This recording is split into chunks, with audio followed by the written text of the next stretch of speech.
Governor Johnson. My next-door neighbor's 2 dogs have created more shovel-ready jobs than this current administration.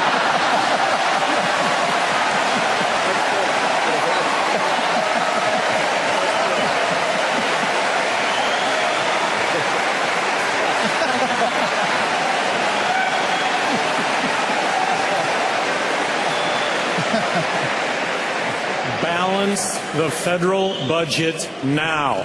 Not 15 years from now, not 20 years from now, but now. And throw out the entire federal tax system, replace it with a fair tax, a consumption tax that by all measurements is just that. It's fair. It does away with corporate income tax. If that doesn't create tens of millions of jobs in this country, I don't know what does.